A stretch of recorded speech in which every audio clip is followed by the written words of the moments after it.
সুপ্রিয় দর্শক শ্রোতা, আপনাদের সকলকে স্বাগতম আড্ডা টেলিভিশনের এই ভিডিওটি শোনার জন্যে।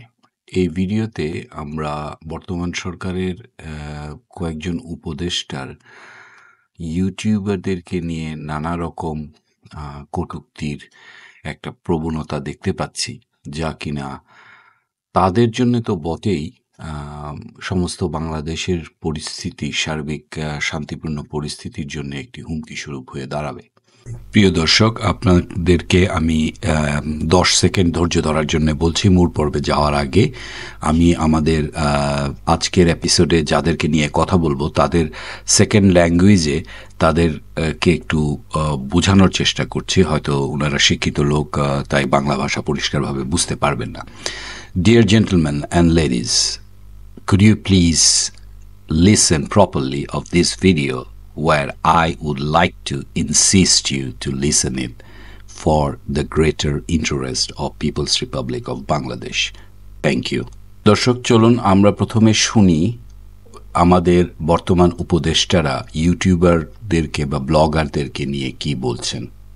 অতঃপর আমি আমার সম্পূর্ণ কথাগুলো আপনাদের মাঝে শোনার অনুরোধ রাখলাম। ধন্যবাদ।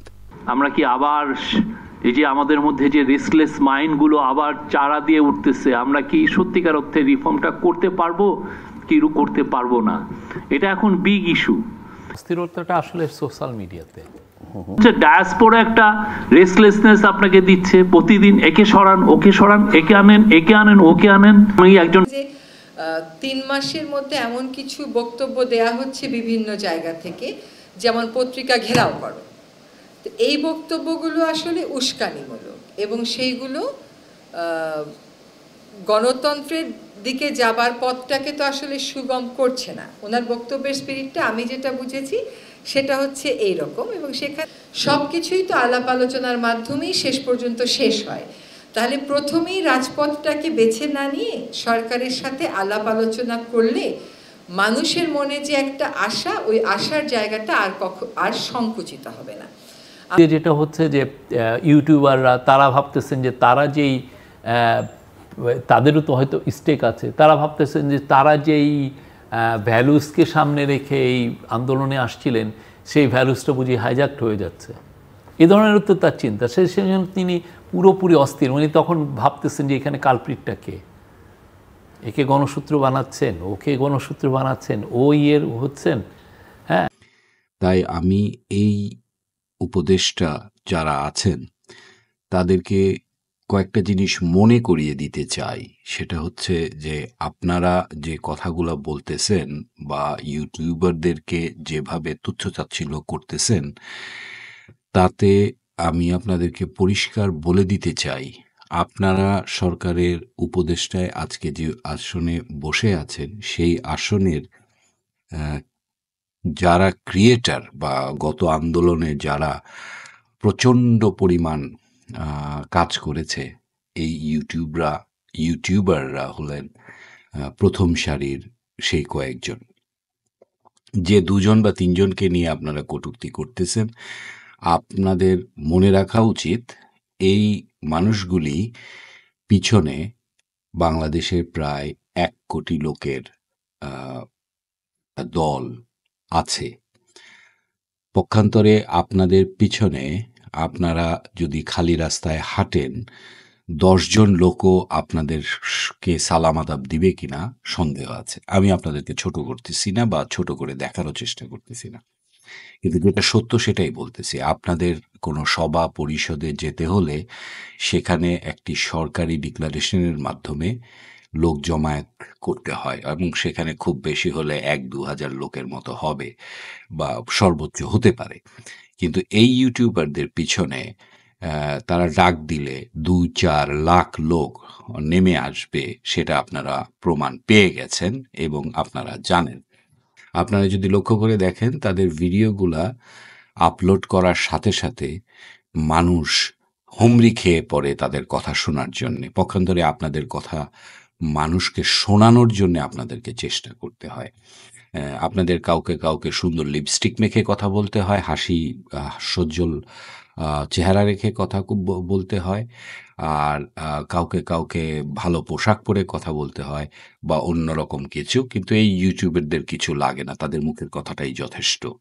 তো সেক্ষেত্রে আপনাদের আর তাদের ওজনটা বোঝার চেষ্টা করবেন। আমি আপনাদেরকে একটা যে কথা মনে করিয়ে দিতে চাই, ১৯৮৮, ৮৭, ৮৮, ৮৯ এবং ৯০-এ এরশাদ স্বৈরাচারকে পতনের আন্দোলনের সময় অনেক কিছু ঘটনা ঘটেছে। আমি নিজে ব্যক্তিগতভাবে ওই আন্দোলনের একজন সক্রিয় কর্মী ছিলাম। সেই হিসেবে আপনাদের নিশ্চয়ই মনে আছে যে ১৪ই ডিসেম্বর ওই সময়ের কোনো একটা সালে তখনকার প্রাইম মিনিস্টার যে ছিলেন মিজানুর রহমান চৌধুরী, তাকে বিবস্ত্র করে ছেড়ে দেওয়া হয়েছিল। তো আমার ভীষণ ভয় হয় সেই রকম দিনগুলা আবার আমাদেরকে দেখতে হয় কিনা। আপনাদের ভুলটা হচ্ছে আপনারা কথাগুলা শোনেন না। কোনো কারণে আপনারা কানের তুলা দিয়েছেন কিংবা কথা না শোনার একটা পণ করেছেন। বিশেষ করে আমি বর্তমানে যে প্রেস সচিব আছেন উনাকে সরাসরি বলতে চাই, আপনাদের ভুলগুলা স্বীকার করে সেই ভুলের সমাধানগুলা করার চেষ্টা করুন। অন্যথায় ভবিষ্যতে আমরা কি পরিস্থিতিতে বাংলাদেশটাকে দেখতে পাবো বা আপনাদেরকে দেখতে পাবো, যেটা আমরা সত্যিকার অর্থে দেখতে চাই না। কারণ আপনার অবদান বাংলাদেশের আন্দোলনের মধ্যে একটা বিশেষ ভূমিকা ছিল। আমরা চাই না যে আসিফ নজরুলের মতো আপনিও পচে যান। ১ ২ নাম্বার হচ্ছে যে আপনি স্বীকার করেন যে আপনার বেশ কয়েকটি সিদ্ধান্ত অত্যন্ত পক্ষপাত সুলভ ছিল এবং জনগণের আন্দোলনের বিপক্ষে বা বিরোধিতা করে এই সিদ্ধান্তগুলা। যেমন ফারুকীকে আপনি এখনো উপদেষ্টা হিসেবে রেখেছেন, তাকে বের করে দেননি।